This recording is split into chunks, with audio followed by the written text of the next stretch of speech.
What is going on, everybody? We are back for GameSZN Live. I am joined by the one, the only Alex from the great Twin Bill podcast. If you guys missed it, guess what? You might have time to watch it after this because, Alex, it looks like we may not have a game today. Yeah, I just got a... Yep, it's official, actually. It is now official. Game is canceled. June 2nd, 1 o'clock p.m. June 2nd doubleheader, so that's tomorrow. Great. Okay, so we're going to have a doubleheader tomorrow now. So what we can do for a little while is chat with you guys for a little bit. So if anybody got any questions or whatnot, we can answer some of those. So let's see who we have in here. Hirsch, my man Hirsch is in here. Michael Caputo was in here, who's been... Michael, I've been looking at your things, your comments, man. Take it easy, bro. Take it easy. X-Wing class, Anthony Medina, Chris, what's going on? Cronus, what's up? Caleb, what's up? Guy, you guys are really chatting up in this thing, waiting for this game. Blood Ghost, what's going on, bro? Wampbag Doodle, X-Wing, what's up? What's up? So yeah, guys, fire away for a little bit. Shit. So a doubleheader tomorrow, Alex. How do you feel about that? You're happy? Upset? Doubleheaders are tough sometimes, man. You never know. Yeah, I mean, was the last time we had a doubleheader was the White Sox, and we didn't win either of those games. At least, wait, am I thinking wrong, or did we win one of them? No, we lost both of them. Okay, so I was thinking on the right track there. Yeah, but, that's the one I call. I think I called. Yeah, I called both of those games. There was 2 losses to the White Sox. It's gonna be interesting. What was I gonna say? You got Ohtani pitching in the second game. You wonder, like, I don't know if the Angels' repertoire of resting him. Yeah, if they're not gonna pitching, is he definitely pitching tomorrow? He's supposed. Before this rain out, he was supposed to go in Game 3 against Tyen, and tonight was supposed to be Detmers and Nestor Cortez. Okay. But we'll see what happens. Hopefully, we just take at least one of the games. I would like a sweep. But going into the next series, I just want a series win. I don't want to drop 2 in the same day. That would not feel good for me.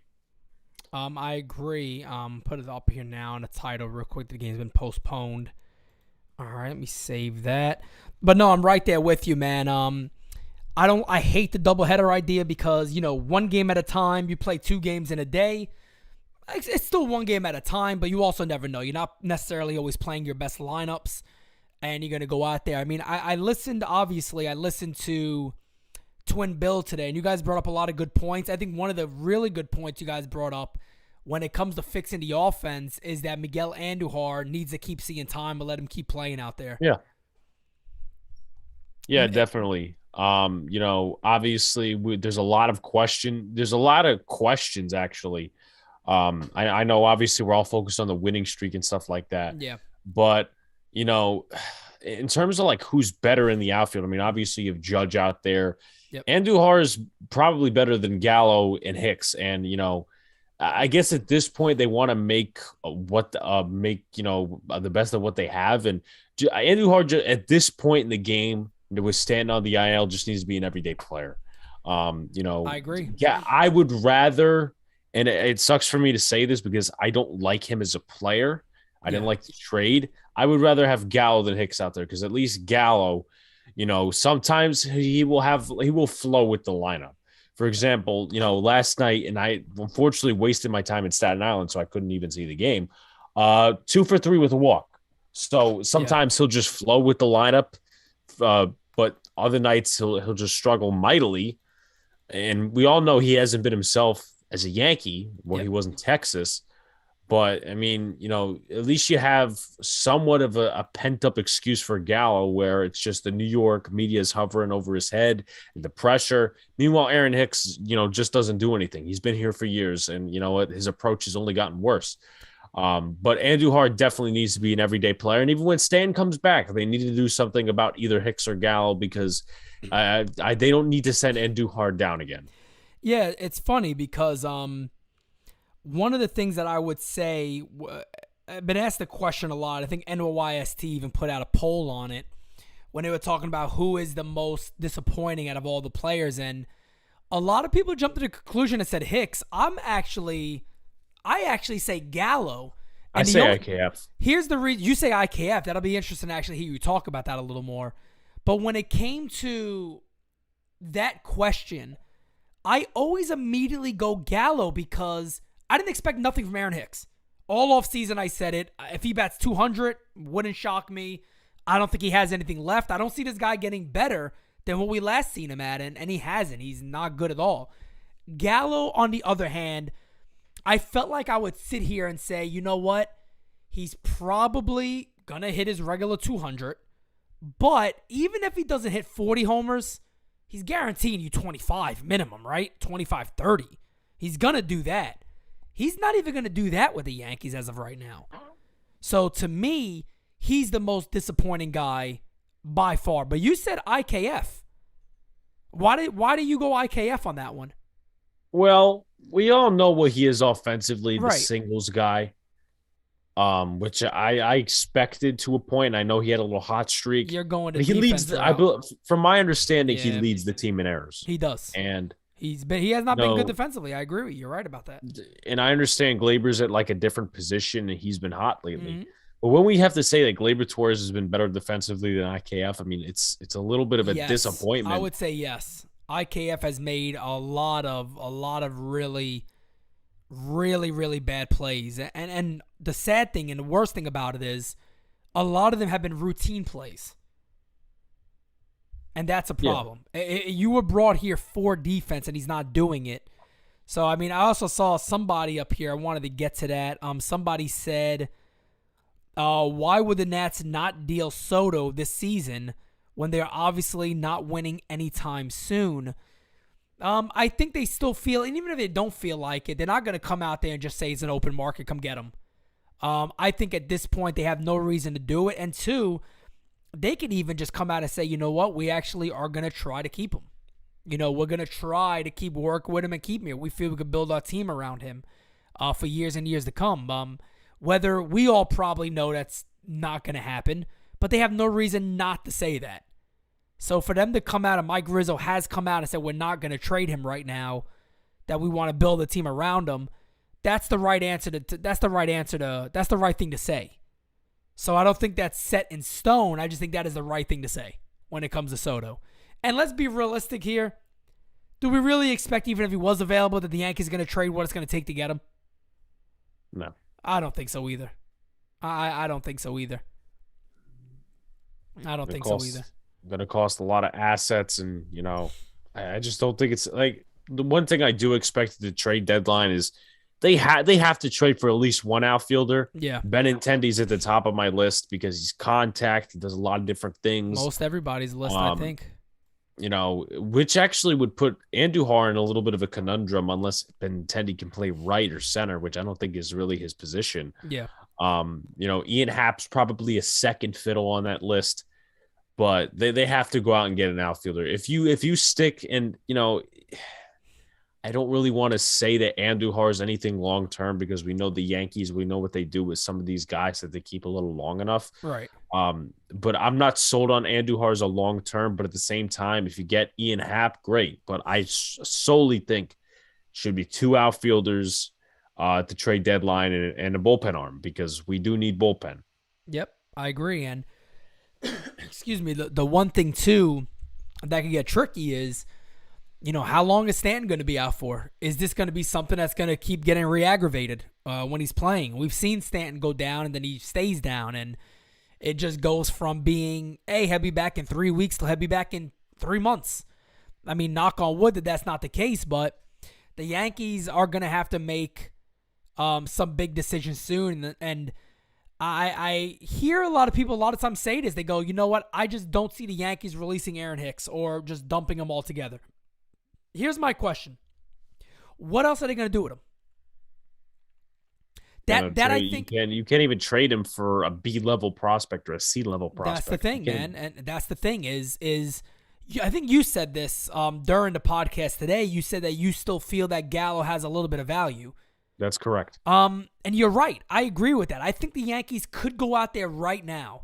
And I'm not saying they're going to go out there and get a top guy, but they could go out there and maybe trade him for a relief pitcher, maybe a young kid in AAA that's doing good out of the bullpen, Maybe 2 guys doing good out of the bullpen. Maybe flamethrowers. They can work with them. I still feel they get something back for Gallo. Aaron Hicks, you're not getting nothing for. Aaron Hicks is a guy you just got to say, you know what?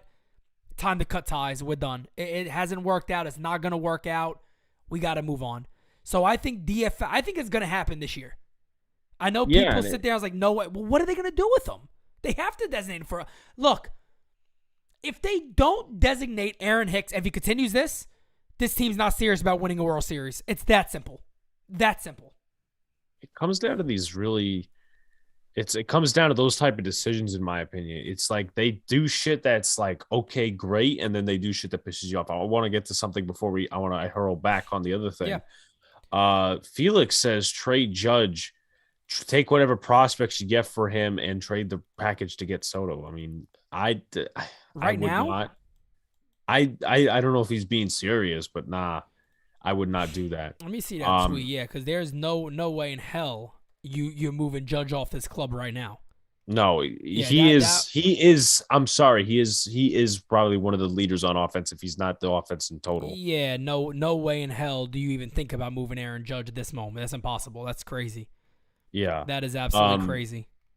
The Yankees, I don't know. I think this was true. At least my memory is correct. The Yankees, I believe, designated Hicks for assignment in 2016 or something like that. Yeah. He hit 217. So it's not impossible for them to do. And, you know, once again, I go back on the point where, listen, you know, we're grateful, and I don't really like that we have to go over this and say, oh, we're grateful we have, you know, a first place team, because there's still a lot of question marks. But with that being said, like there's shit that says, okay, well, this makes a lot of sense. The Yankees did some due diligence here. Yep. There's shit that doesn't make sense, where you're putting Hicks in the lineup against lefties. I mean, it doesn't. Him in the lineup is just an automatic out. It's a negative connotation to the starting lineup that you expect to produce on a day in, day out basis. And I'm sorry. I just don't get it. And one of the other things that I don't know why the media doesn't press on, I don't give a shit if this is first place team, third place team, second place team, is why are you bringing Hicks and Higgy in the lineup when Trevino and even Matt Carpenter, and I know he was 1 for 4, and, you know, I don't take him too seriously right now, because, you know, he's just he's just a veteran signing. It's, you know, I don't expect too much from Carpenter. Right. But like, why are you benching Carpenter and why are you benching Trevino and then just putting Hicks and Higgy back in the lineup? I'm sorry. I don't get the reasoning for that. And I don't understand why nobody brings it up. Yeah, I agree with that at all. My whole thing is too with a guy like Trevino is speaking of Trevino, I got a friggin' shirt I'm trying to release that is amazing, and the damn provider won't take it for some reason. It's driving me mad. I don't know. I hate that you had to bring up Trevino because the damn shirt. I want to release this shirt so bad. It's so awesome. I love it so much. I want to get it out there, but no, I agree with you 100%. I mean, to me, it's not even something that is debatable, and I think Gary kind of summed it up pretty well. Gary said at the end of the day, what they're looking to do with Trevino and Higashioka is they just want him healthy.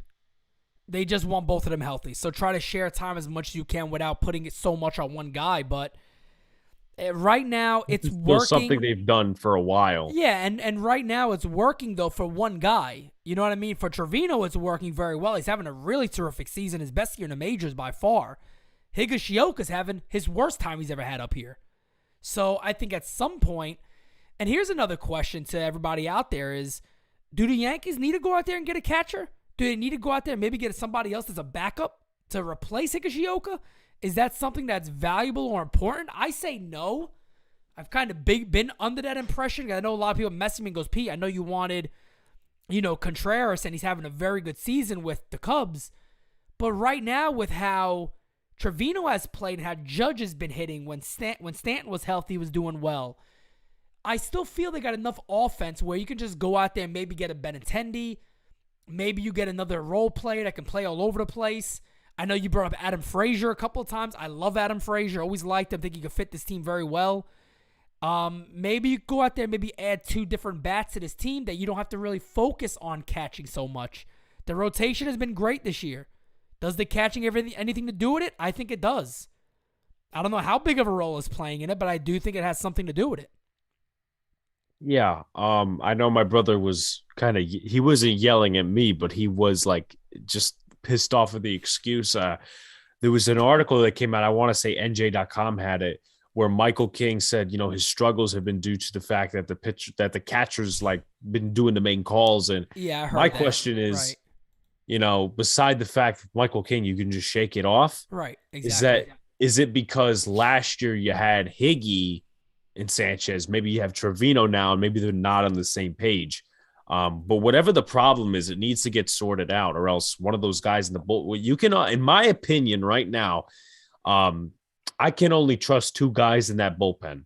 I can only trust Clay Holmes and Clark Schmidt. I can't trust anybody else right now. Yeah, I tell you what, Alex. I mean, I go even further than that. I trust Clay Holmes. I mean, I like Clark Schmidt a lot. I do. I think he's very, very good. We just haven't seen him long enough for me to say, Yeah.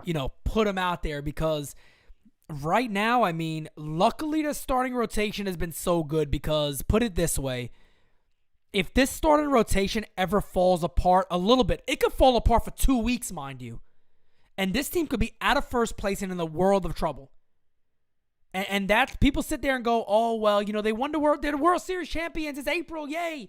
And I'm sitting there going, you guys do know, like, after winning 11 games in a row, they're only 4.5 up. Like, it's not some stupid lead where it's like the Yankees really got to tumble. All the Yankees are is a bad week away from being out of first place. It's only 5 games. It's nothing crazy.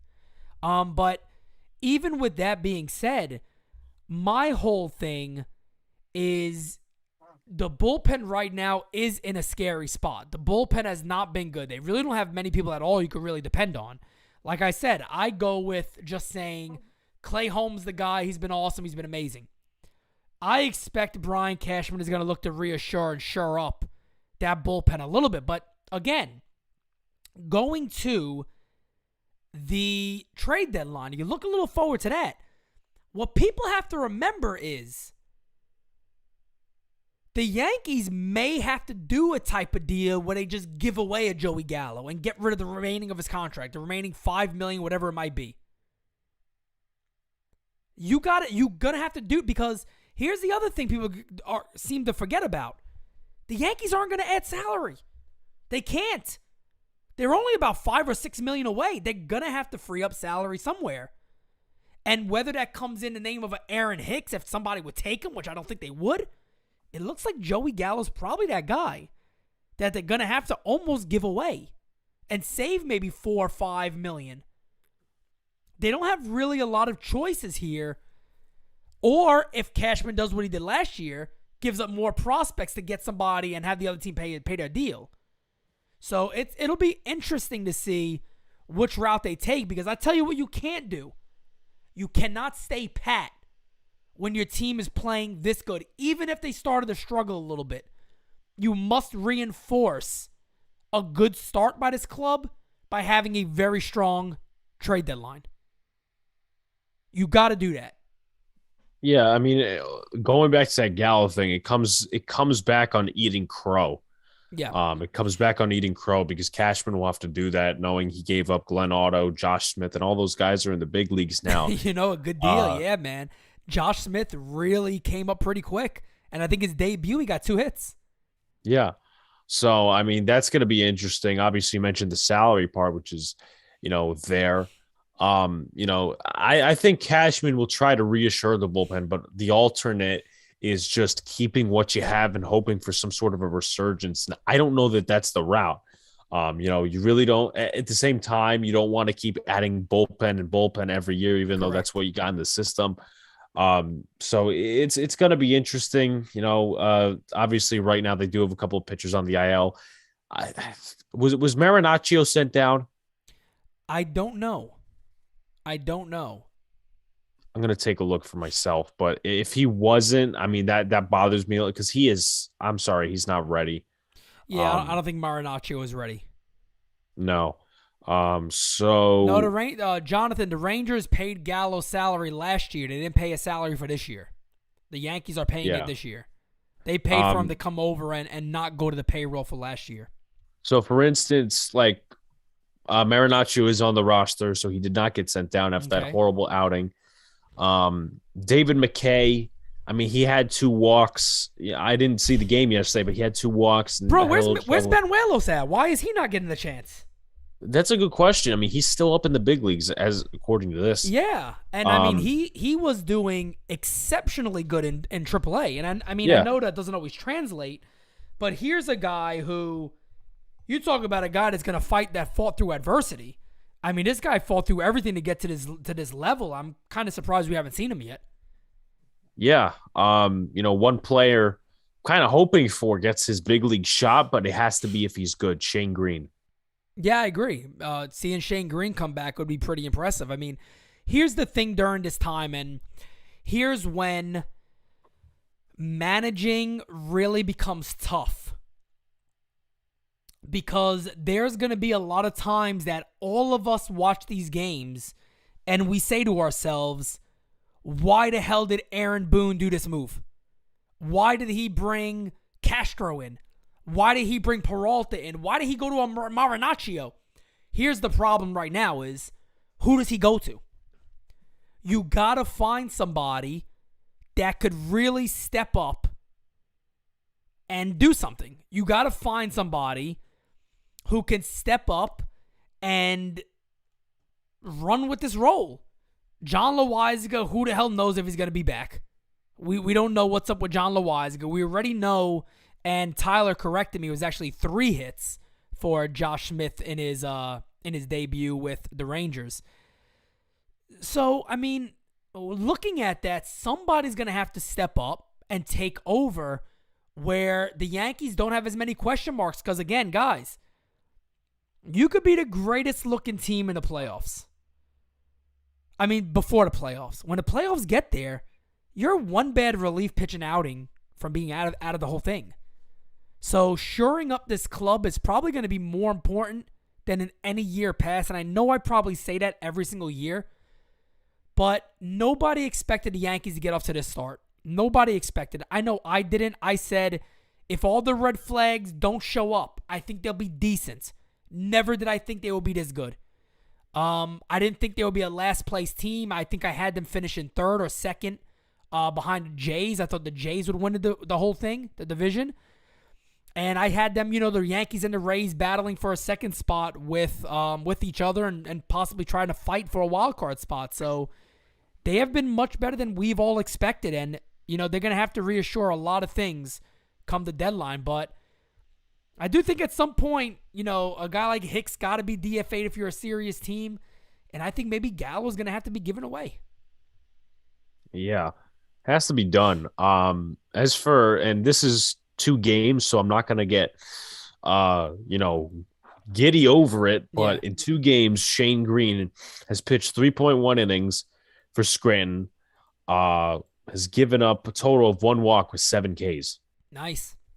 He has not given up a hit yet. Now, did he just not get signed anywhere, or was he released? He, I believe, was released. He pitched with Oklahoma City, I think it was. Ah, okay. So he was over there. So here's what he probably did. He probably opted out of his deal and declared to become a free agent because he didn't get called to the majors. It was probably one of those deals. Corona says the Rangers just scored. Nice. My brother's probably watching the game. Joe says Gallo most likely going to the Padres. I could definitely see that happening. I know they've been interested in him.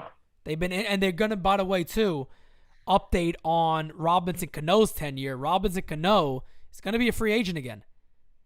He's gonna be a free agent again. That was recently just talked about. I think Robinson Cano actually, they asked him to get sent down. He's obviously gonna declare and go to and not go to AAA and look to go, get back with somebody else. But Gallo, they have a spot right there for Joey Gallo potentially. So I could see something like that happen, and the Yankees kind of maybe just having to say, hey, we'll take maybe one guy and we just give him away. Or maybe they hold on to Joe. Who the hell knows what the Yankees are going to do? But they got a lot of areas. I think they're going to have to really reassure themselves near the deadline. I think that's very, very important for where this team is right now.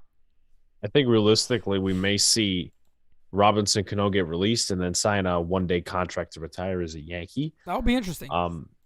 But as for I don't know what the situation is like in San Diego right now. I know obviously they're a good team and whatnot. They're like Yeah. second place in that division. Yep. I know coming into the season they had some really bad left field issues. Because I think Jerson Profar was the left fielder for a little bit. Yep. But I mean, yeah, that could definitely be a destination. And the thing is, with the needs on this team, is how many pieces, not even you could put a Joey Gallo aside, you could put him in there, whatever. Is how many pieces is Cashman willing to give up? You're the most, in my opinion, that you're going to be willing to give up, or at least I should say, the most you're going to have to give up for is Benintendi, because he probably is the hottest outfielder out there right now, besides Soto. And we don't think Soto's going anywhere. Right. And Soto's not going to happen. Benintendi's going to take a bit. And the thing is, with so many teams that are going to be able to be in contention this year, it's going to be a back and forth on who's going to get a guy like Benintendi. And I think the question is still going to be out there and it's still going to remain. Are the Yankees going to be willing to give up what it may take to add a bat like Benintendi? Do they see the value in adding a bat like Benintendi? Because let's be real here. Volpe's not anywhere near ready to come up. That's not going to happen. He's doing horrible. He's doing terrible. I think he had like a 4-hit night the other night, 4-hit game the other day. So maybe he's getting it going a little. But even if he did, he's not impacting a major league club this year. Probably not even the beginning of next year. Definitely not. With the way he's going right now. Even with Benintendi being a rental, it's going to cost a lot. The Kansas City Royals are not just going to give him away. Linus Check says, what about Ian Happ? Ian Happ can make a lot of sense too. Yeah. Ian Happ can make sense for the Yankees. There's a lot of guys out there that do make sense for the New York Yankees. I think Benintendi is really a guy that people focus on. One, because he bats left-handed, and then two, he makes contact. He hits the ball and he puts the ball in play, and that's what the Yankees really need. They don't need another bopper. They don't need another guy who strikes out a lot. They need somebody that puts the ball in play, and Benintendi does that. He would fit this lineup like a glove. No doubt about it. Yeah. I know a lot of people have the mindset of certain players with the New York market. In terms of the bullpen, and one player I'll point out in specifics, just because I've had my eye on him for the past year now, and I thought they should have went for him twice. Adam Frazier, obviously he was very good at Pittsburgh. He wasn't very good in San Diego. He's not very good right now, at least. But I think he could provide a lot for this team. Obviously the contact base of things, maybe he gets back up there. Maybe they adjust his swing a little bit, whatever needs to be done. But he provides versatility as well. Like, you look at least the starters we have right now, outside of Marwin, Gleyber Torres is just a second baseman. LeMahieu, he can play all around the infield. IKF can do that, but mostly right now he's a shortstop. That's what they're keeping him as. That's what they, traded for him as. Yep. So I think Adam Frazier could fit this team. I still have some hope holding out for him. And you know what? If you look at like a guy for example, Andrew Chafin from Detroit, a couple other guys we listed earlier on Twin Bill, guys also, to be noted on 1-year contracts. This is the last year of the deal before they go free agency. So if you're looking at a team like maybe the Tigers, and I see them re-signing Michael Fulmer. I don't see why not. He's been a very good pitcher for them this year. Been great out of the bullpen. Yeah, he's been great out of the bullpen for them. And, if they don't re-sign him, or if they, even then they could actually re-sign him. Right. They could do what we did with Chapman a few years ago, but don't totally get discouraged. Yeah. If the guy has like a 4 or a 5 ERA, because I think with Clay Holmes, we were a little discouraged last year, and then, he's just on at the scene as one of the best relievers out of the bullpen. So there's that. But once again, there are other teams in contention for these type of players. What is it going to take to give up? Obviously, we talked about Benintendi. What are the Cubs going to want? Because they are, I think, in worse position than the Tigers, and they're, the Royals are. Well, actually, no, I meant to reference the Royals, but they're probably only slightly above what the Royals are. And then, maybe I mentioned Happ, obviously Cubs. You want to go to Detroit, they're a little bit better So it also goes on the fact of, do they want to re-sign these players, and what stage are they in rebuild mode? Are they in that mid mode where they're going to need a couple of signings just to get up and compete with the rest of the league? Yeah. Yeah, no, I agree 100%. And again, it truly, again, just comes down to where the team's going to be when the deadline approaches, end of July. We got to see where they are.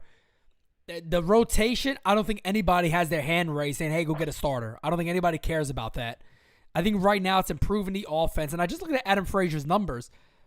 If I'm Brian Cashman out there looking, Adam Frazier's not having his regular, pretty solid, really good year. But here's the thing. Again, plays second base, plays the outfield very, very well. People don't give him credit for that, but he plays a good left and right. But Adam Frazier doesn't strike out, and he's a lefty bat. So even if the Yankees are on a run and they go, you know what? A piece for the bench. And we can get Adam Frazier in there in certain games. He runs well. He's a guy that you could see. He's going to be a free agent, I believe, again. I believe he's also, I think this year he's going to be a free agent coming up. So he's another guy that does make sense, actually, for improving your club because, again, we all want Soto. I would want Soto tomorrow. But this team doesn't need to add a superstar. It's not like you look at the Yankees and go, you know what? They're a superstar away from flying through this division, winning this division, and then fighting it out in the postseason. I don't see it that way. The Yankees are some good bullpen pieces away, somebody catching on, and I feel like a Benintendi type away, and maybe another bat somewhere from being a legitimate contender, because I know people will eat me alive right now, and I know they would. But, I still don't look at this team and say, this team's flying to the World Series. I just don't. I don't. And I know they got off to a terrific start. I know the start's great. I believe it. I see it. I still see red flags. I see more red flags now. And I still am a little concerned about when it comes to facing the best pitching in baseball, how they're going to handle a short-term postseason, a 5-game series, a 7-game series.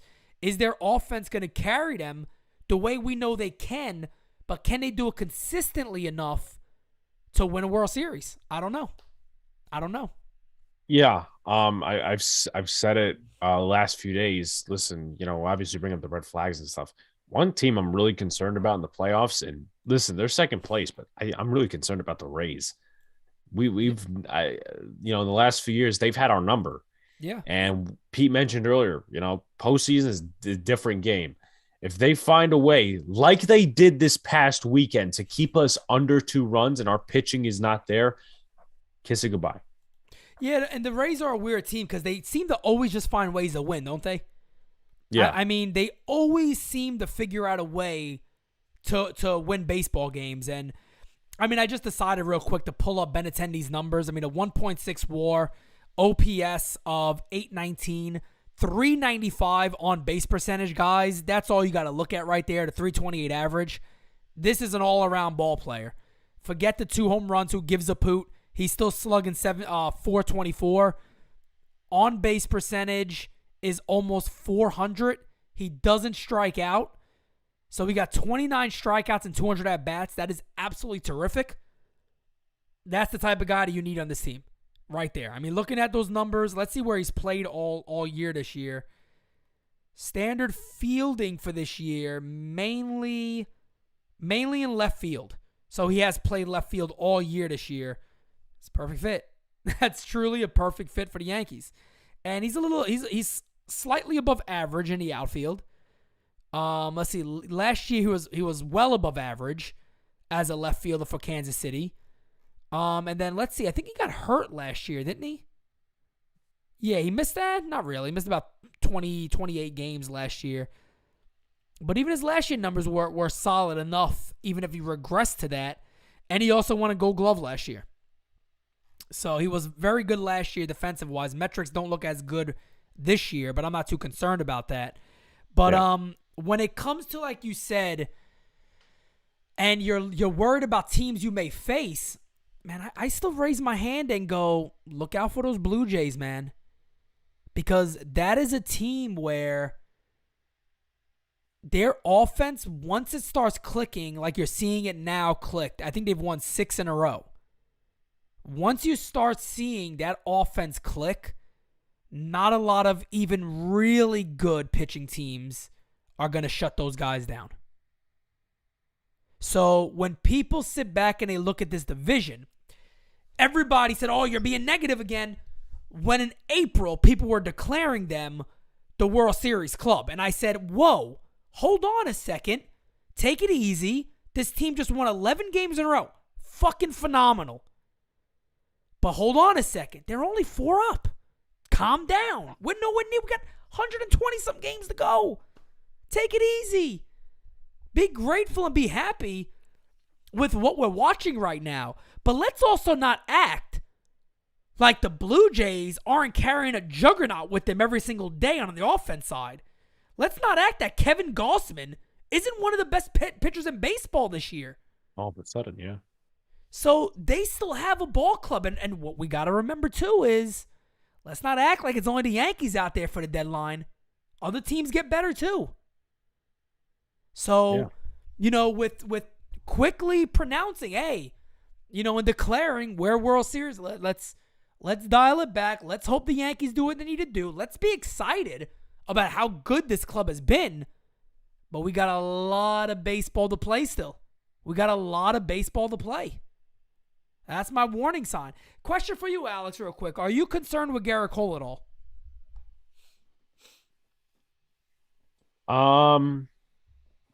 For right now, not really, but at the same time, and I know ERA is one stat, but the fact that he's not up there with the Cortez and the other guys that have been pitching, that concerns me a little bit. But I need to see what his next start looks like. Also, shouts to Stacy and Tony in the chat. Yes, I did see that, Tony. Yo, and you know what? On, guys? Also, one thing as well we haven't considered. You talked about the Jays. You talked about the Rays. Yeah. One team that has one less win than us, the Houston Astros. Yeah, they've been very, very good. They had the best record in May. Yankees right behind them. And let's also, man, you said that. I was like, oh, man, I got a little nervous there. Let's also forget that the Yankees haven't really been able to beat them in the big games in the postseason. No. So let me run this one by. Here's my thing, and I'm going to see if you agree with me on Gerrit Cole. Okay. I said in our big show, right before the season began, I said my bold prediction is that Gerrit Cole is not going to be the ace of the Yankees. He's not going to have that Gerrit Cole ace-like season that we came to see with Houston. Now, when I said that, I didn't come out and say Gerrit Cole's going to suck. Here was my concern with Gerrit Cole. My concern only with Cole is, can I rely on Gerrit Cole to beat the best teams in baseball that the Yankees have to face? He has never proved that with the Yankees yet. And people right away feel like, well, Pete, if you say that, again, either one, you're being negative, or two, you're being unfair to Gerrit Cole. I don't feel I am. Gerrit Cole last year shit the bed in almost every big game he pitched in. Just about every single one of them. We're talking regular season and postseason. The wild card game. Gerrit Cole has not proved to me that he could go into Fenway Park and win a big game. He hasn't proved to me he could go against Toronto and win a major game for the Yankees. He hasn't proved to me that he can go to Houston and dominate them 2 games in a series potentially. Yes, I know he pitched a shutout against them. I understand that. But can anybody really confidently say in this chat with the 100 or however many, what do we got in here now? Let's look. With the 120 plus we have in here, 66 likes, guys. Come on, hit that like button. Get that thumbs up for us. Jeez. With all those people in here, do you really say to yourself, you know what? I am very confident Gerrit Cole pitching a game 7 for us, or a big game 5, or an elimination game. I'm not, and I'm not there yet for Cole. He has to prove that to me, because the mental game with him is very concerning.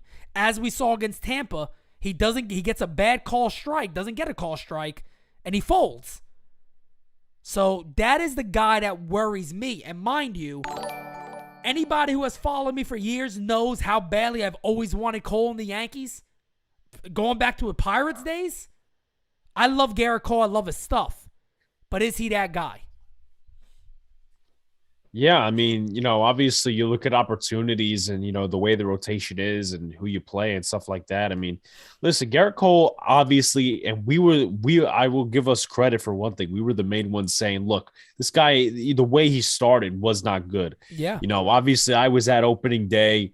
What was it against Toronto? We were calling that game, and Vlad Jr. had an absolute game against him. No, and opening day was against Boston, and remember he gave up 3 straight hits, including a 2-run home run. He got hammered. Devers went deep to right. Bogarts doubled in the gap. I mean, they just roped him around. Yeah, and once again, that goes to that, and ever since then, you look at some of the teams he's faced. I mean, obviously he had that struggle in Detroit where he couldn't even get out of the inning. Yeah. So that's a concern. Obviously, I think he had a good start against Kansas City. He had a good start against Cleveland. He did. He's been good as of late too. A couple of blips, but he's been good as of late. Yeah, and listen, we will give him credit where credit's due. But there's 2 things that go with that. Since then, how many good teams has he beat?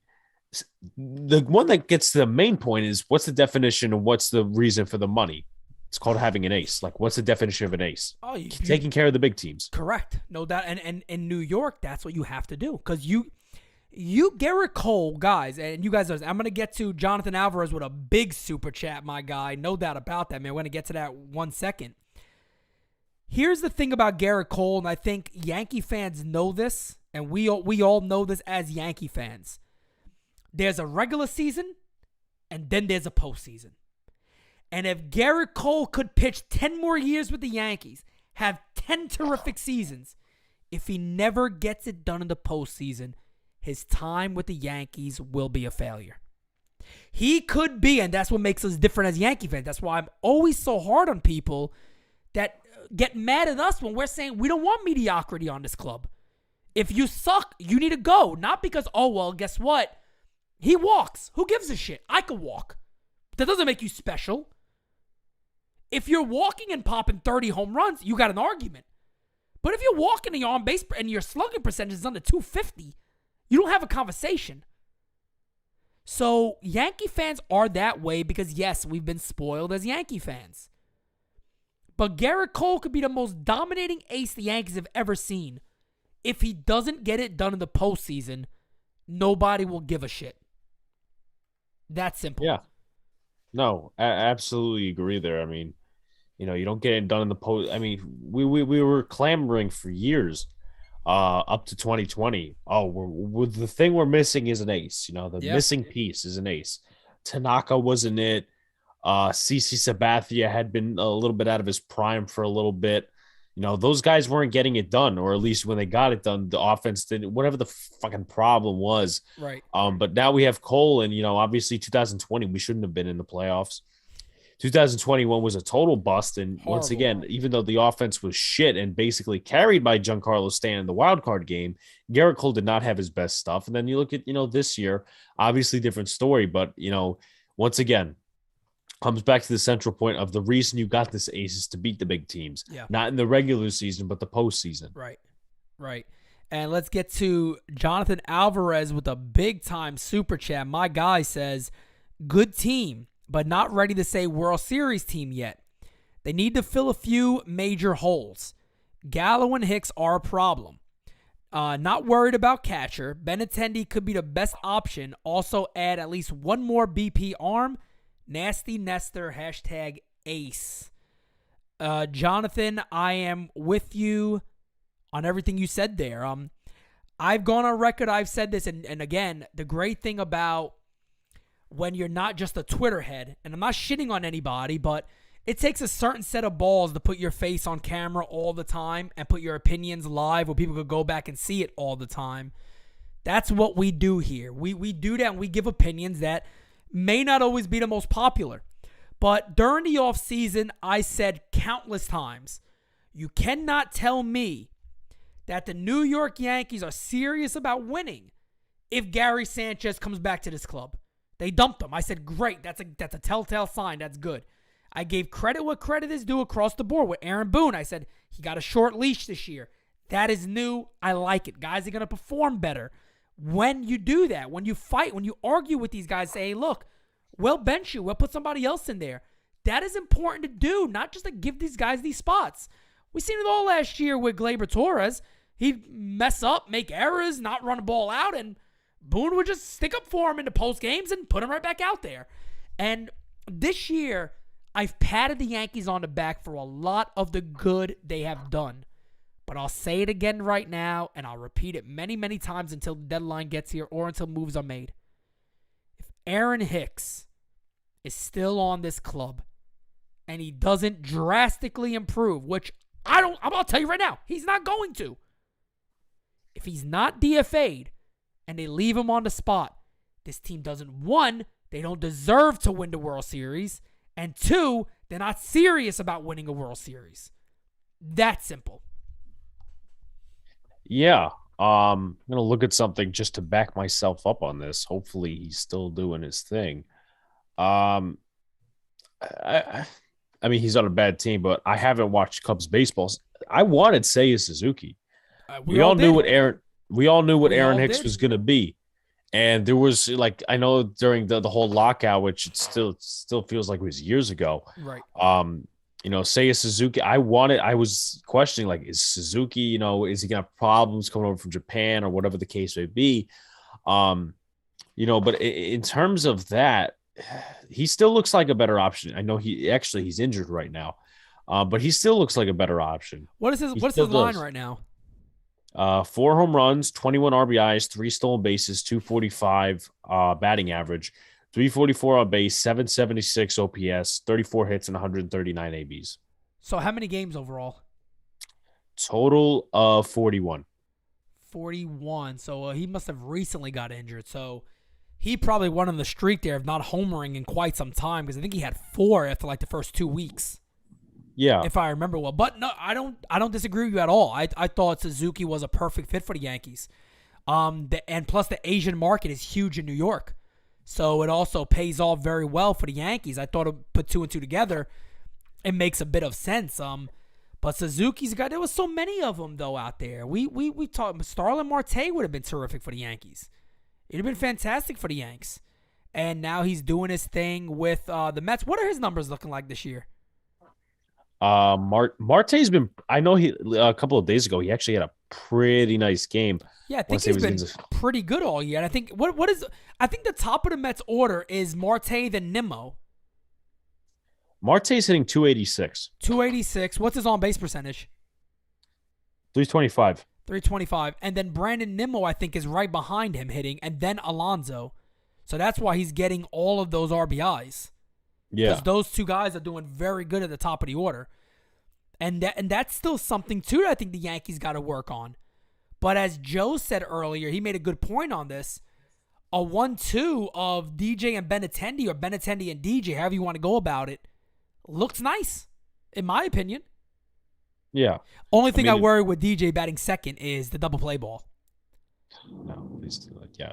That's my only concern with that. It's not Damon Jeter or Jeter Damon, but at least, it's something compared to what we had over the last few years. Correct. And I have this question, and I know, obviously, we didn't have expectations for this dude coming into the season, but would you say this is like Aaron Hicks is worse this season than Gary was last season? And I know, obviously, that big play at home plate comes into factor.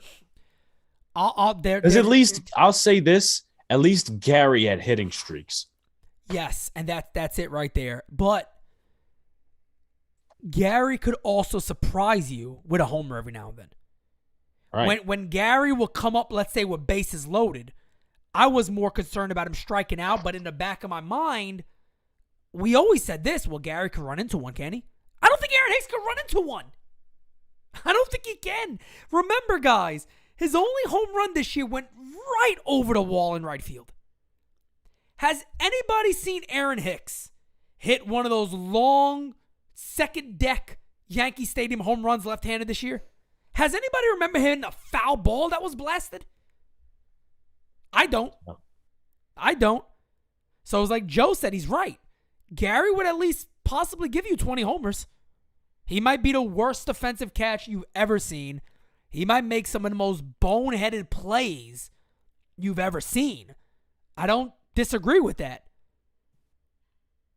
But the level that Aaron Hicks has fallen to just reminds me of a guy whose head is not into baseball. That's what I think of when I see Aaron Hicks and I watch him. And I see his body language. When you continue to make errors in the outfield that aren't listed as errors, but we know it's errors, and thankfully the Yes Network is now talking about it more. When IKF or Gleyber Torres gotta run to your position to make a call on a shallow fly ball, you got a problem. When balls drop in, when this guy doesn't know if he goes back or forward on a fly ball, he's not good. His arm isn't good. The only thing that kept Aaron Hicks around years ago really was, well, even if he struggles a bit, he's still one of the best center fielders in the game. He's nowhere near that anymore. He is scary how bad he is. This is a guy that majority of major league clubs have already released. Yeah. I mean, he's fallen to a point where it's sad, where we're considering, well, first of all, we're not even considering him as a corner outfield option where you don't need as much arm strength. And we're also considering guys like Joey Gallo over him.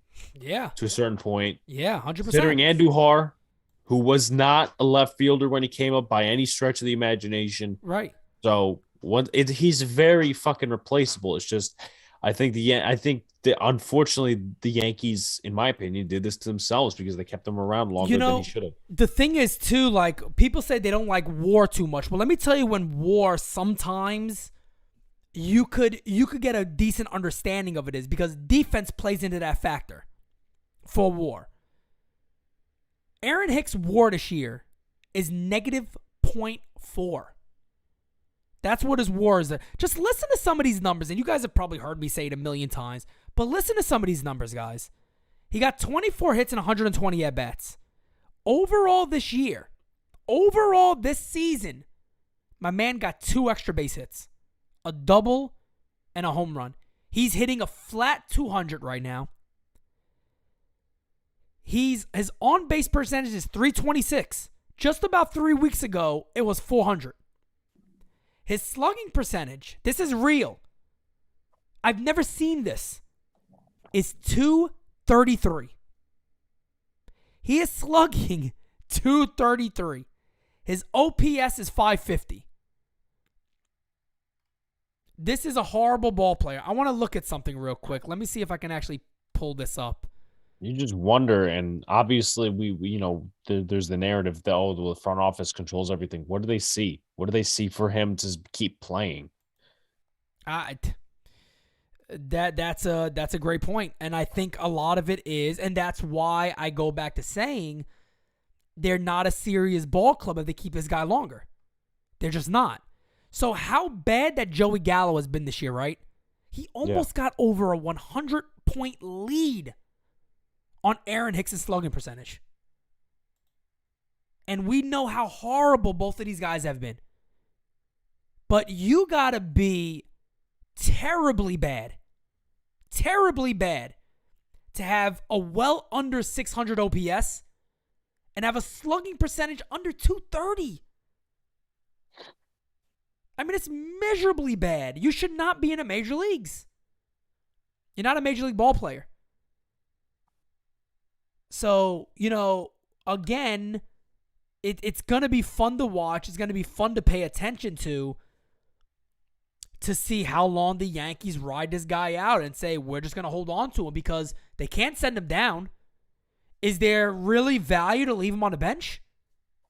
What value is Aaron Hicks off the bench? He could play any position in the outfield, okay, but he plays them all below average. He's a switch hitter? All right. I don't even think I would accept him being a bench guy. No. There's plenty of Tim LeCastro's more worthy. No doubt about it. No question. No question about it. No question about it. So, Alex, we know there's not no game today. Just to let you guys know, I will be live. I can't promise you guys both games. Definitely I'll be live for 1 o'clock. No doubt about it. I'll be live for 1. I probably end up doing both games, knowing me. I think I'm pretty clear for tomorrow, so I probably will end up doing both games. I just don't want to give my word on both games right now, but I will be doing 1 o'clock, no doubt about it. So GameSZN live tomorrow. I think we covered just about everything we probably could really talk about when it comes to the Yankees right now. I do want to bring one thing up, so I want to end on this. If we can. I want to briefly talk about the Josh Donaldson thing. And I know it's probably going to blow up again and people are going to want to talk about this. So he had an interview with the Yes Network also, and White Sox closer Liam Hendricks told reporters that he doesn't like Josh Donaldson, didn't like him last year, never liked him. Josh Donaldson came out today and said, "We were in Chicago. I saw him in a parking lot. He said, 'Hey, what's up?' and gave me dap." It's weird because I hear one thing. When I see him, it's a different thing. And again, this is who Josh Donaldson is. I don't think anybody didn't understand that this is who Josh Donaldson is as a person. He's just this type of guy. But now we're also hearing, based on a new report, I don't know what the interview was, and people are kind of bugging out too because Josh Donaldson is also sporting a beard right now. And he's at Yankee Stadium, and he has almost a full grown-in beard at the moment. But he said he doesn't like that Aaron Judge, or he didn't say Aaron. I don't think he said anything specifically. He just said there's things that need to be cleared up in the clubhouse because he's upset. It hurts him that some of these guys didn't have his back the way he expected. And I'm proud to say that all the people that attacked me on Twitter, hopefully you're all eating crow right now, because I got blasted on Twitter when I said that Aaron Judge was wrong, that that's not what a leader does, that you say your guy shouldn't have said something, and then you go and gas up the other guy who just told your fans to shut the fuck up. Mind you, this is the second time the Yankees have done this year. Miles Straw got away with it. None of their big players stood up to them and said something. I'm not saying that Aaron Judge had to go out there and kick Tim Anderson's ass. But he could have simply said, "Hey, guys, look, we're winning ball games here. That's what we're here to do. We're here to win ball games." Tony La Russa said Josh Donaldson is a racist. I don't think he is. Or, no comment. We got to win ball games. I got blasted, Alex. I think you remember the Ryan Garcias of the world and all these little, phony 16-year-olds, trying to dox me and stuff, but never show up, which kind of sucks. I wish they show up. But they try to do these little things like, "Oh, you're not allowed to speak." But am I not fucking right? Josh Donaldson now has legitimate beef with these guys, and he's right. What is your thoughts on it? It's interesting. It's an interesting situation. He did apologize, but also at the same time, that's probably pushed by the Yankees or whatever. And it was also I must say, it was also a very weak apology. It was like an apology without an apology. Because he still made sure he said in the thing. I mean, this guy did call himself Jackie, and we did talk about it before, but now it was a problem. Yeah. He threw that in there, which he should have. Yeah. You know what? It's not being a leader, calling out your own player and gassing up the other player.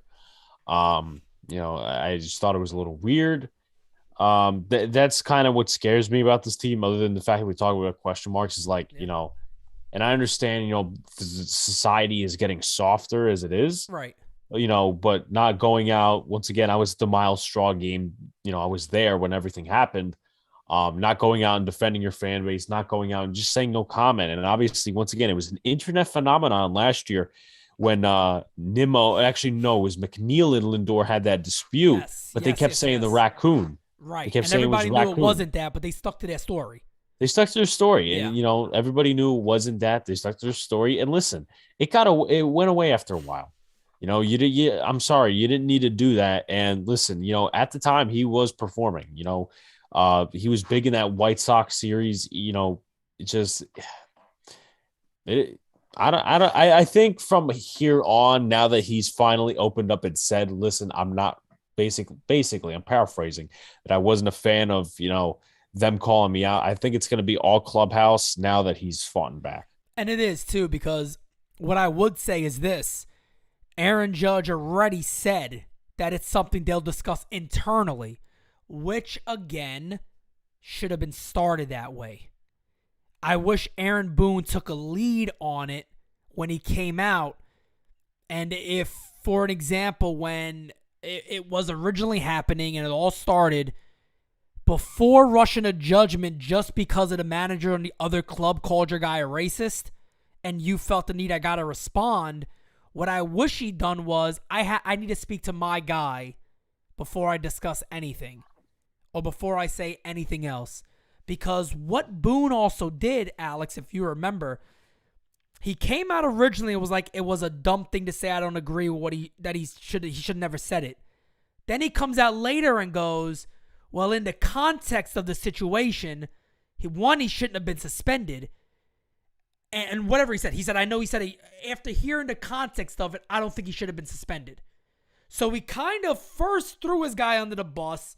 Then he comes back later and goes, yeah, but he shouldn't have been suspended. But yet you already threw him under the bus. And Aaron Judge, on the other hand, I'm sorry, I don't give a shit what anybody says. I love Aaron Judge. I love 99. The hat's right here in my head. I love him. I love Aaron Judge. But for anybody to sit here and be like, well, Derek Jeter would have said the same thing. No, he wouldn't have. When Derek Jeter was at his all-time beef with Alex Rodriguez, there was a game. Some of you young, older fans may remember this. There was a pop-up hit on the infield between Jeter and A-Rod. And this is when everybody knew it was kind of at an all-time high. There was a beef there. I got two comments on this one because I remember them perfectly. A-Rod let the ball drop in, and Jeter just stared at him on the field. Jeter didn't even go get the ball. He made A-Rod go get it. He didn't even move. He let the base runner keep going. He didn't give a shit. He let him go get it. That was Jeter on the field saying, you fucked up. They asked him later about it. Jeter said no comment. He has no comment on it. There was another game when A-Rod was wrong. Everybody knew it was Bush League. There was a pop-up in Toronto. A Yankee player popped up, and A-Rod is running around the base, and he goes, I got it. John McDonald, I remember McDonald. And McDonald, the ball falls in, and they didn't get it. Jeter, again that day, could have very easily came out there and said, should have never done it. It was Bush League. That's not the Yankee way. Derek Jeter said, I got no comment. Simple as that. No, you want to keep pushing it? Keep pushing it. I have no comment. You know what the no comment means? We'll handle it in the clubhouse. Aaron Judge is under no authority to feel like he needs to be the man to comment on something like that. Or to be the guy to kiss the other player's ass and say, oh, he's the face, he's good for baseball, he's this, he's that. Whether you believe it or not, you can pull Tim Anderson aside and go, hey, Tim, I know how you think it looks. I understand it. I want to let you know I think you're good for baseball. I think you're good for baseball. I talked with Josh. We had a conversation. Hope everything's all right. That's simple. Aaron Judge could have went to Josh Donaldson and say, hey, look, I understand how Tim would have saw it. I get it, but I get where you're also coming from. Maybe it wasn't the right thing to say in the moment, but let's win some ball games. I got your back. That would have paid huge for Aaron Judge in that clubhouse. I think the Yankees got a problem on their hands. I'll say it right now. I think the Yankees have a problem on their hands. And it wouldn't shock me to see Josh Donaldson moved off this club. I wouldn't be surprised, honestly. It'd be a shame because I know we all, we mocked the Donaldson trade. Then he works out and then everything happens where they. And he was getting hot right before it. He was doing so good. He was getting really hot. So, but any thoughts from you on that whole situation? I just hope it doesn't turn anything big because I like Donaldson as a player. And listen, I say this all the time. even if there's two ways you could go about this and put aside Donaldson, either they get another guy. Maybe they get Correa. He will say the same thing, but maybe to a different player and a different comment, or you have a bunch of, or you like last year where you don't have any fire on the team and everybody's just head down after 1-0. And that's the problem again right there, Alex. I'm happy you brought up Correa. Do you think Correa would have came out and said, no, Josh Donaldson's an ass? Or he would have just, oh no, Tim Anderson's the greatest thing that ever happened in baseball? He wouldn't have said that. No way in fucking hell. No. No friggin' way in hell. And where was Aaron Judge? Where was Giancarlo Stanton with the Miles Straw incident? This guy comes out and goes, you guys get the worst fans in baseball. No. I know Aaron Boone came and was like, oh, he's wrong about that. But where is Judge saying, don't talk about don't talk about our fans that way. Do we think it's cool to throw stuff? No, not at all. But why are you jumping in the crowd for? You don't do that. Nobody did it. So that's a beef that I got with them. I don't know how it's going to affect the club going forward. Do I think it's going to be a story going forward? I do. I think the whole Clubhouse thing, now that it's out there, people are going to want to hear more about it. So I think it's going to be very, very interesting to see how all of this unravels and unrolls. So with that being said, Alex, I don't know if you have anything to add, please do so. But I was gonna text my brother to get the computer charger because mine's on like the 4 right now. We're wrapping up now anyway. But we're since we're closing up. Hopefully the Yankees take both games tomorrow. At least one of the two would be nice. This is a series they should take after like losing half of the series last time. Then you face the Tigers at home. Then you go to Minnesota. So hopefully tomorrow they get in the mode of losing both doubleheaders.